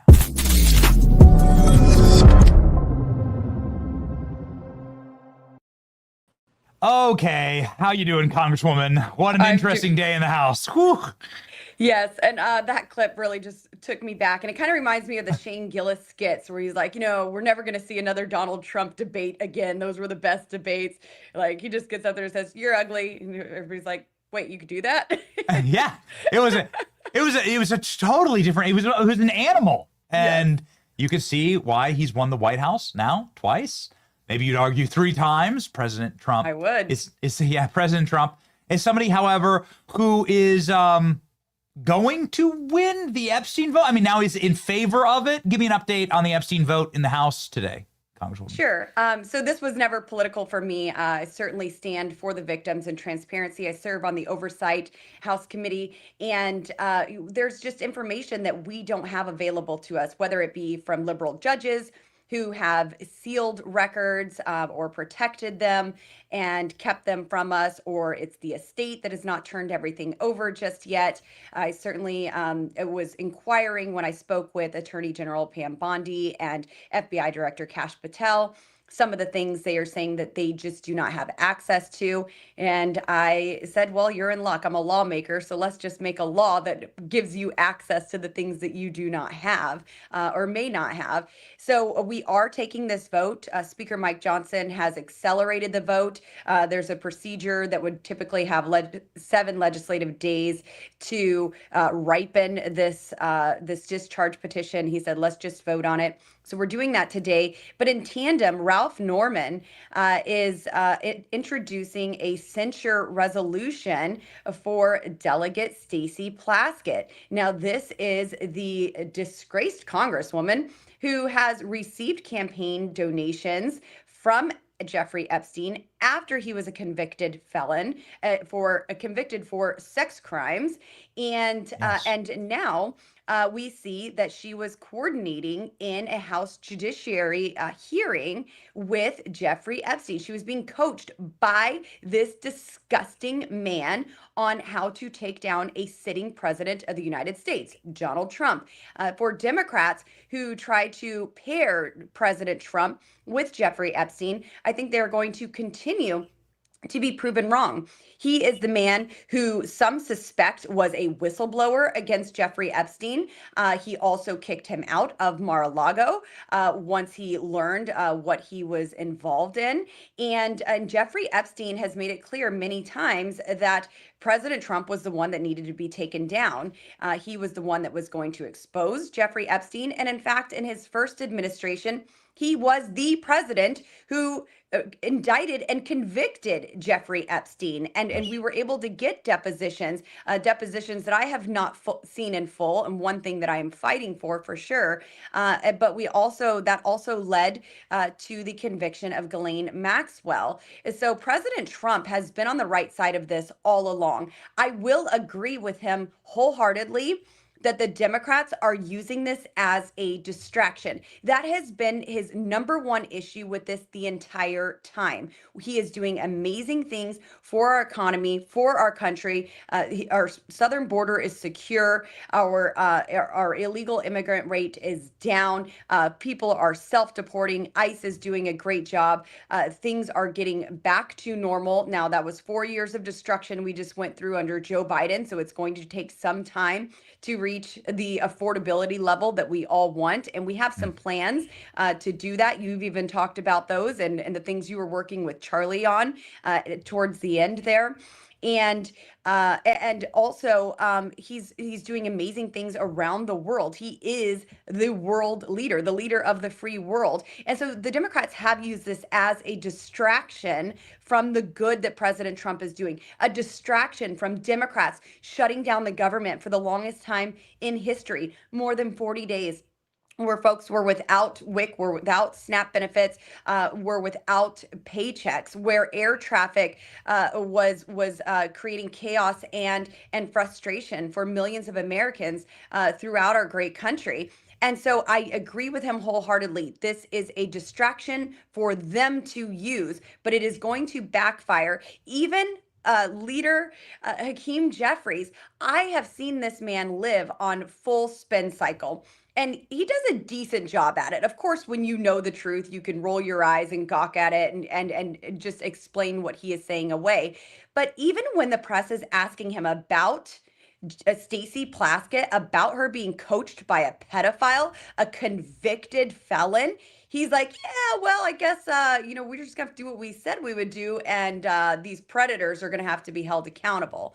He doesn't have anything to defend her. He says, look at her own statement. I haven't even spoke to her about it. So this is all going to continue to backfire. We are going to have the vote on Jeffrey Epstein and releasing those files in the House, and also a censure resolution because, Benny, this woman sits on the House Intelligence Committee. This is absurd. You certainly couldn't receive a clearance if you had a background like that and associations like that to have the level that she does. She has a higher level of clearance than I do sitting on the Intelligence Committee, and she needs to be removed from there. Yeah, I mean, there's a lot of follow-up questions to this, but the most important one, I guess, is if you are seen to be in operations of a pedophile, and that's what's happening here. A pedophile is running a member of Congress, probably many members of Congress, frankly. But like, let's just say with the provable case is Stacey Plaskett, beyond a shadow of a doubt, and of all places to prove it, the Washington Post. Wow. I mean, geez. Okay. So we all agree, right? Left, right, and center. We all agree. What should happen? What a censure vote is like, what should actually happen to Stacey Plaskett? Should she be criminally investigated? I absolutely believe she needs to be investigated. The DOJ needs to open a full-fledged investigation into her immediately. And a censure resolution, sure, that is a slap on the wrist. Many use it as a way to raise more money. I don't know if the estate would be donating to her from Jeffrey Epstein here. But really what I want to see from this censure resolution is a removal from those committee assignments. Now, I believe, like I've stood up for colleagues in the past who Democrats wanted to remove from committee. And I said, it's the American people sent them here to represent them, and removing them from a committee removes that representation. But this is a special committee. This is the Intelligence Committee with a special clearance. And I don't think that anyone like that has any business serving on a committee of that level. So I think there needs to be something done there. And absolutely, the DOJ needs to open an investigation into her and the connection that she had with Jeffrey Epstein. This was after he was convicted. This was in 2019. President Trump was the president. They were going after all of these Russia hoax and trying to prove him to be some guilty man, and even later used that testimony to try to charge him as he was a candidate for president again.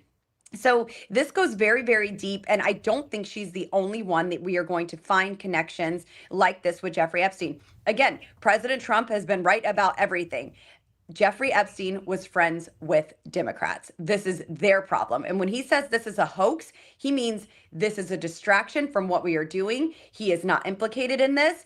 And it is the Democrats who have been friends with him. Now, will we find some Republican names? Sure, maybe. I don't know. Roast them. Let's go. I mean, I'm not holding back on anybody. Benny, I've never been afraid to call out even my own party. So I'm not afraid of what's in there. President Trump says he's not afraid. Let's have the vote and let's get the truth out. Yeah, I mean, you're also starting to see some major allusions to a name that has stayed mysteriously away from Jeffrey Epstein, which would be Barack Obama.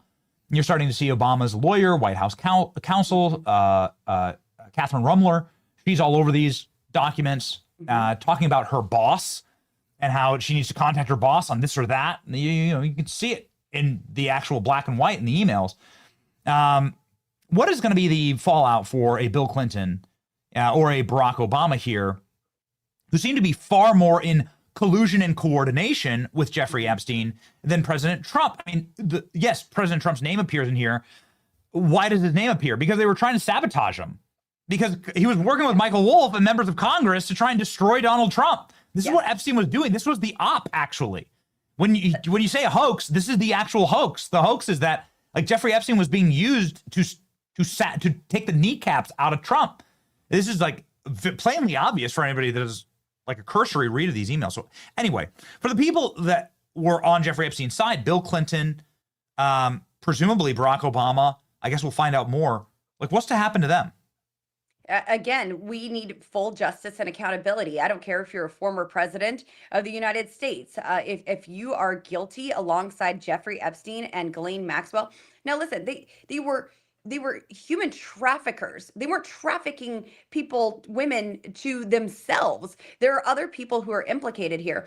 And if you were guilty alongside of Jeffrey Epstein and Ghislaine Maxwell, then you deserve the same amount of justice as they have received. I would prefer not a minimum security prison, but there's certainly steps that we need to take to really regain trust with the American people. The American people are sick and tired of Congress just having hearings where a member gets to speak for 5 minutes and may or may not get an answer to a question, and things may be eluded or it's under investigation and you can't get the information you really need. They want true accountability. President Trump, I believe, will have a legacy of exactly that. He will have a legacy of transparency, of delivering on promises, and holding the corrupt the corrupt criminals accountable. This is something that he knows well of. Obviously, he was trying to be implicated. The Democrats were trying to put him in a position to be implicated with Jeffrey Epstein, and Jeffrey Epstein was helping them. So yes, you're going to see President Trump's name in this stuff, but it's all them trying to formulate a plan to take him down. They never wanted him to leave the Democrat Party. They never wanted him to run for president, and they never expected him to win and be as successful as he has. So again, this is a distraction. The hoax is the Democrats trying to once again take President Trump down with whatever they can, and the truth will prevail, and President Trump will be vindicated once again. So something else that might come out of this, and we assume that it's going to come out of this based on headlines like these, is that Jeffrey Epstein was working with Israel, was working with foreign nations and foreign intelligence operations in order to run this entrapment against world leaders, princes, presidents, American senators, celebrities, and so on. Obviously, it was all for power. Obviously, we've seen the photos of Ghislaine Maxwell sitting on the throne of Buckingham Palace. So this isn't even like hard. Actually, what is going to be the reckoning for America's intel services, which clearly gave Jeffrey Epstein a pass on being a pedophile? Yes. So, I mean, certainly I believe that there are other world leaders who are implicated here. I don't have tangible proof of that. We do know that there are victims who have released names. Congressman Thomas Massey has said that there are 20 names, one of whom is a prince. And so, we can make our own assumptions there until actual information comes out and this is released. But I do believe that there are going to be global impacts from this. And if he was working with Israel, fine, hold them accountable as well. As a Christian, I'm not loyal to any other government or any government at all. I'm loyal to Jesus. Right. And he's never said for me to bend a knee to the Israeli government. I think it's interesting. You had Ted Cruz on talking about him. Well, he wasn't on, but you were discussing Ted Cruz. And, it is concerning when someone runs a campaign and makes statements saying that they will promote another country and be their strongest ally and defender above America. Now, that's not me saying that I don't support Israelis. Their right to defend themselves and be a sovereign nation. They are our ally. But it is concerning when that is a priority for someone who is especially running for president of the United States. Now, President Trump has been the most Israel friendly president there has ever been, and he's done amazing things for them, but also he's doing great things around the world and for our country. So with the global impacts that we see from this, we're going to have to adjust to those fallouts, and maybe that means in policy as well. But we'll see when everything finally is revealed. Yeah, it just seems like an obvious operation in order to entrap American politicians and very powerful people in this country. And it was run perhaps in collusion with our intelligence agencies, but certainly with the permission of foreign governments. I was told Epstein belonged to intelligence, says Alex Acosta, and to leave it alone. This is the man who could have put Jeffrey Epstein away for the rest of his life. If Alex Acosta had been able to charge Jeffrey Epstein in 2006 and 2007 with all of the available crimes, he would have faced 400 years in prison. But instead, he faced just a few months, and he was able to get weekend passes. He never got put in handcuffs even. And Alex Acosta is saying that intelligence told him to back off. Well, I mean, that begs the question then, Congresswoman, like, who's the real bad guys here? Clearly, it's like Jeffrey Epstein's a horrible person who's a monster, but the real bad guys are those who didn't put that monster away. You know, we have systems in this country that say, okay, you're a monster, you're a demon, you're a devil. We're going to make sure that you don't harm innocent Americans.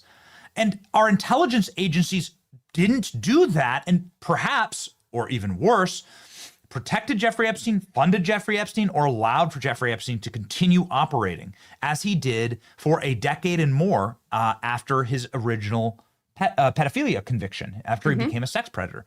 Why the hell did that happen? I feel like that becomes then the next obvious question. Yes. So was he an intelligence asset? Was he a person of interest there with the CIA?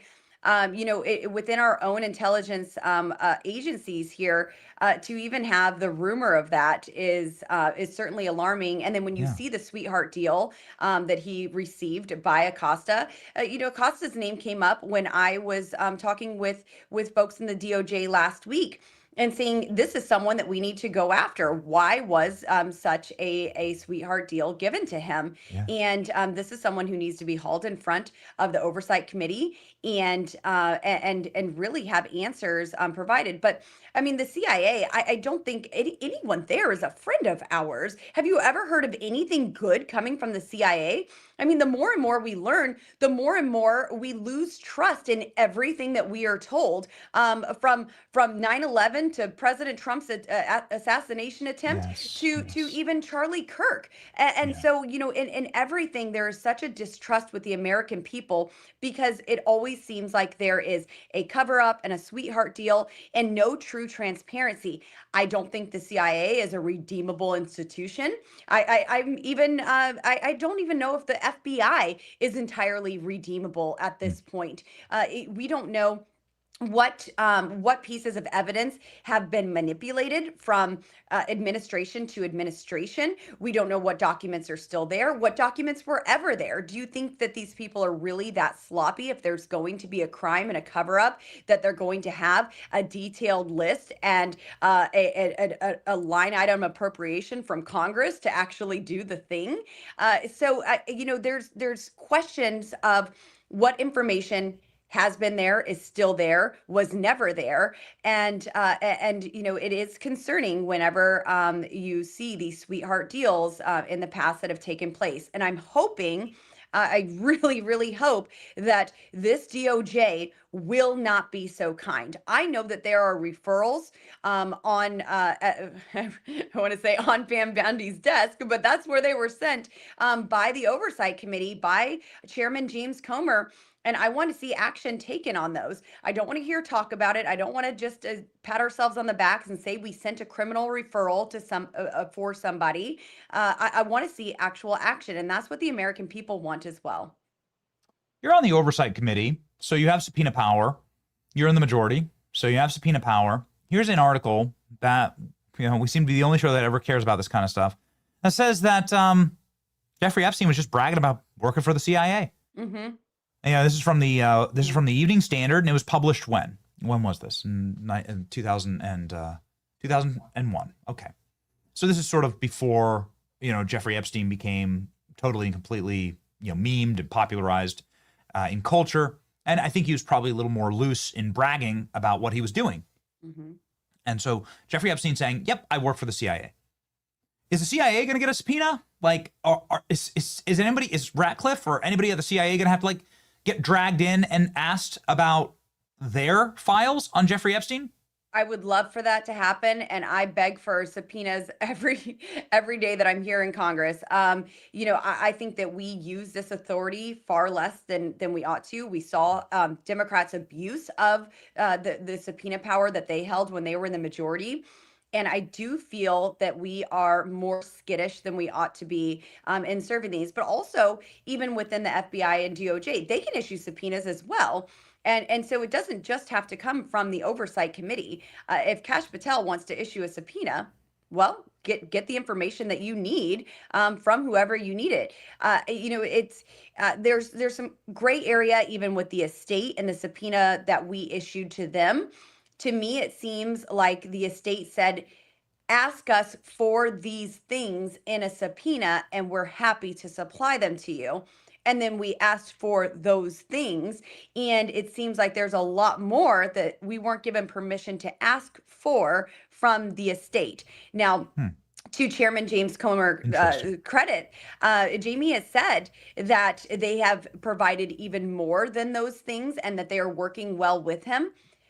But again, who can you trust? Trust but verify. I don't want to rely on somebody just providing a little bit extra, some more crumbs.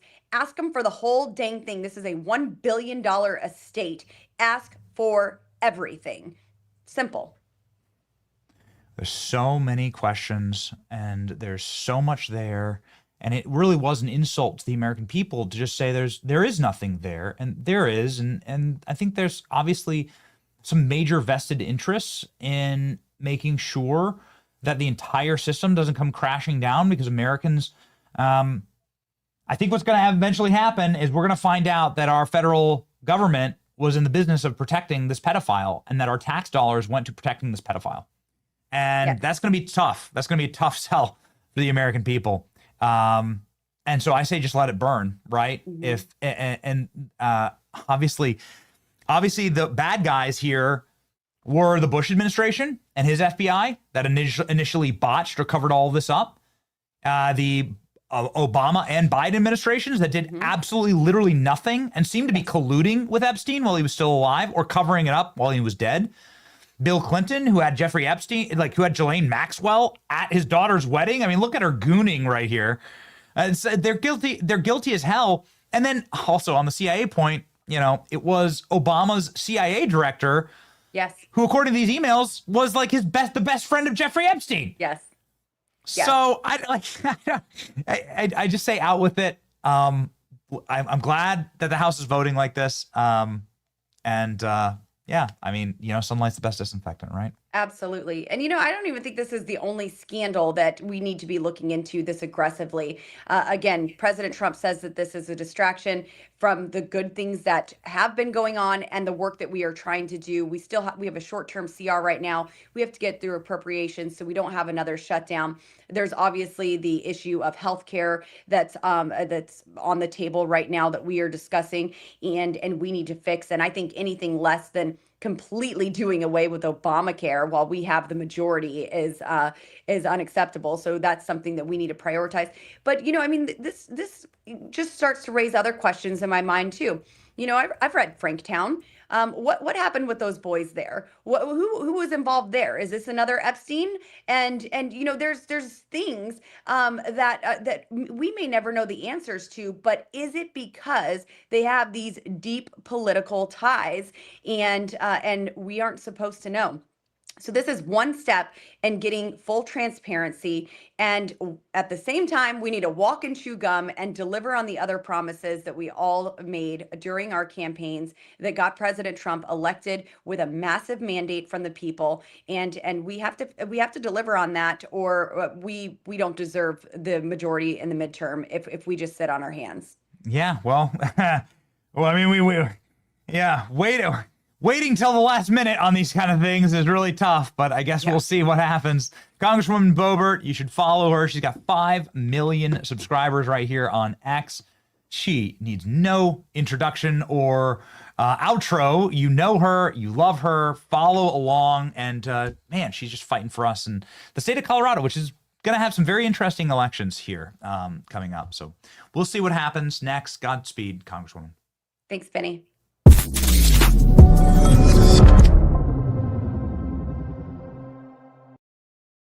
Ladies and gentlemen, we learned some interesting things there. Stacey Plaskett. Oh man. Bill Clinton, Barack Obama. We'll see what happens. I mean, we're gonna be looking at this kind of stuff. I really look forward to everything that we're going to learn. It's going to be terrible for our establishment. It's going to be terrible for our intel agencies. And that's going to be a good thing. It's going to be a good thing for us. The American people deserve this transparency. We kind of got it with the JFK documents. But I have a feeling with the moment that's happening in Congress right now and in the country, I think we're really we're going to see everything with the Epstein stuff. And then it's going to lead to some other great questions about our allies abroad, about our intel agencies and their cover-up of all of this, and about the nature of our federal government. I think you already know where this is headed. Ladies and gentlemen, American financing can help make sure that your house is in order. Obviously, our house here as an American republic and the American people is, it's wobbly right now. We want to make it stronger. You should want to make your household stronger, but you can't do that in indentured servitude or slavery. And that is why American Financing is partnering with this program to help get you out of that high interest debt, those usury rates, and back on track. Many Americans are seeing their rates after working with American Financing lowered to the low fives. This is a game changer, obviously, with sky-high credit cards that can cripple your future. Call American Financing today at 888-528-1219. That's 888-528-1219. AmericanFinancing.net/Penny today. Okay, let's end on a happy note here with President Trump at the McDonald's. What was this? McDonald's Impact Summit in Washington, D.C. I didn't even know this was a thing. President Trump pledged that prices will come down in a speech to owners, operators, and suppliers of his beloved McDonald's on Monday. Trump's address to the fast food giant's Impact Summit in D.C. comes as concerns over handling of the economy and cost of living have mounted. Prices are coming down, the president claimed. I will tell you that nobody has done what we've done in terms of pricing, says Donald Trump. Donald Trump also, obviously, roasting Kamala Harris and making fun of RFK Jr. in the process. It was a great speech, but here we go. Here's Donald Trump starting off with his fry cook line, saying this is the first time that a McDonald's fry cook has become president of the United States. Here we go. I'm thrilled to be here with the men and the women who are really the heart and soul of one of the greatest, most admired, and most successful companies in the history of the world, frankly, the one and only McDonald's. I've gone there a couple of times. And I'm honored to stand before you as the very first former McDonald's fry cook ever to become president of the United States. And I actually was there for about 30 minutes, and that was 30 minutes longer than Kamala was there. Right? Despite her job at McDonald's, that didn't work out too well. And the person at McDonald's that informed us off the record that she never worked there, whoever you are, we appreciate that. That was very nice. All right. Well, ladies and gentlemen, there it is. I didn't know that it was like in it. So Donald Trump's there making a joke about Kamala Harris not working at McDonald's in his opening remark, and then saying that he had an insider tipping the campaign off that there's no record of Kamala Harris ever working there. And one of the all-time greatest blunders in political history, Kamala Harris lying about working at McDonald's, leads to President Trump actually putting on a McDonald's apron in a legendary move and creating an iconic scene like this one. And then Donald Trump, like breaking news there, that insiders at McDonald's leaked information to his campaign. Kamala never worked there. Very good. Ladies and gentlemen, Donald Trump making fun of RFK Jr.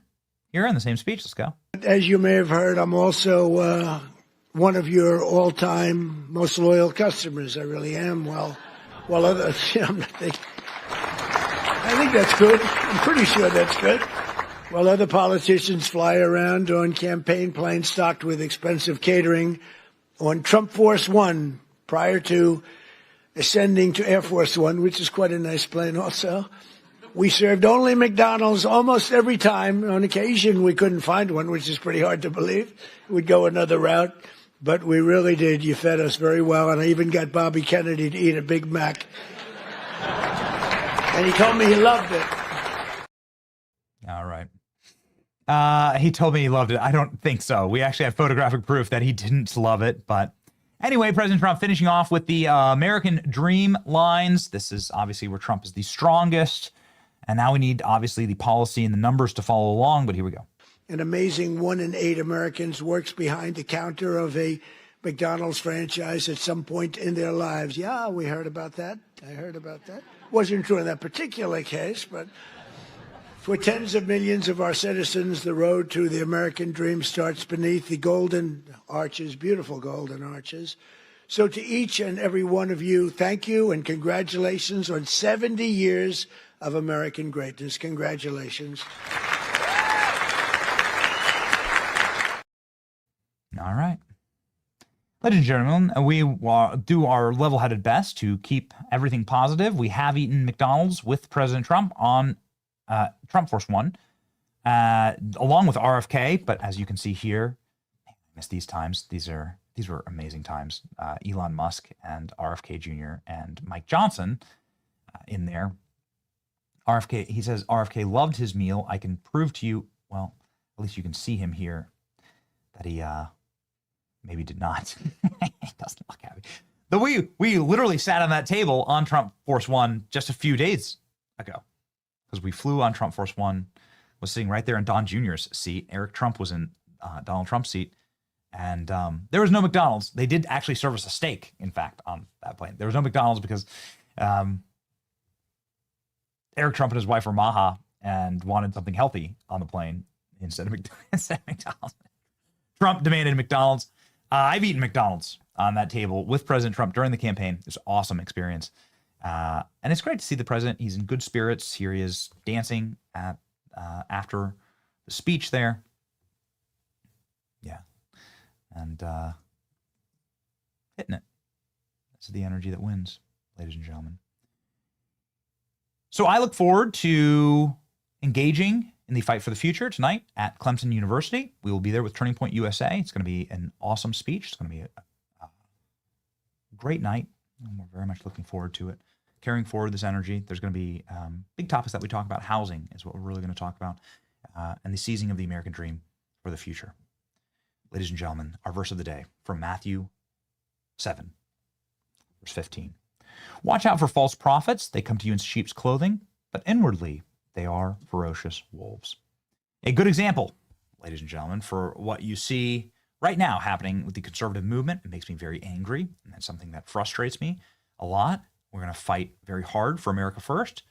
The MAGA movement on this program, we do not want it to fracture and atomize.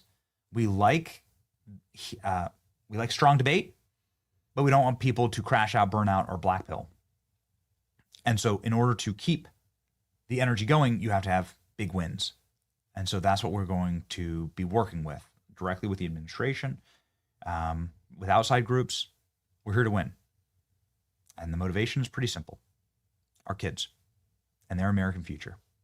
And that's the way it's always been. During the show, let's just see. During the show, I've gotten texts from people about their, I've gotten the Christmas tree photos. Let's do one more here. Let's do one more from a viewer. You send us your Christmas tree photos. We'll put them up on the program. Here we go. Here's a beautiful Christmas tree. I love seeing all these trees up before Thanksgiving. From Lace Krupa Larudson. This is Lace Larudson from Iowa, my beloved Iowa. Love my ornaments. Yes, full tree. With the Christmas ornaments. Look at them all. They look amazing. Ladies and gentlemen, well done. Well done, Lace. LaRudson from Iowa. Beautiful looking tree. We're gonna do rate. We're gonna do rate your tree. We'll bring back rate your Christmas tree. You can email us your Christmas tree. We'll put it up on the show. You can, of course, get your Christmas ornaments today inside of the Benny store. $5 each. Made by American patriots right here in the United States of America. No inflation around here. Same price as last year. Okay? Keep it rolling, ladies and gentlemen. Remember that we will win. We march together. The victory is ours. Keep going, Patriots. It's your boy, Benny. See ya. Break the dam. Release all of the Epstein files.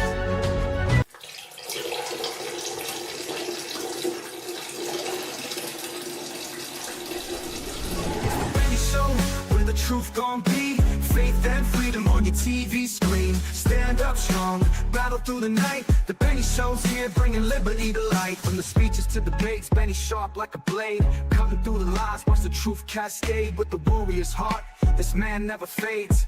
You know it's prime time when Benny invades. From saving the nation to stories untold, the Benny Show's a storm, see the truth unfold. Stay in the loop, let freedom take hold. Salting all the libs, soul never sold. It's the Benny Show, where the truth gon' be. Faith and freedom on your TV screen. Stand up strong, battle through the night. The Benny Show's here, bringing liberty to light. Liberty to light. Bringing liberty to light. Liberty to light. Bringing liberty to light. From the speeches to debates, Benny sharp like a blade, cutting through the lies, watch the truth cascade. With the warrior's heart, this man never fades. You know it's prime time when Benny invades. From saving the nation to stories untold, the Benny Show's a storm, see the truth unfold. Stay in the loop, let freedom take hold. Salting all the libs, soul never sold. It's the Benny Show, where the truth gon' be. Faith and freedom on your TV screen. Stand up strong, battle through the night. The Benny Show's here, bringing liberty to light. Bringing liberty to light. Bringing liberty to light. Bringing liberty to light. Bringing liberty to light.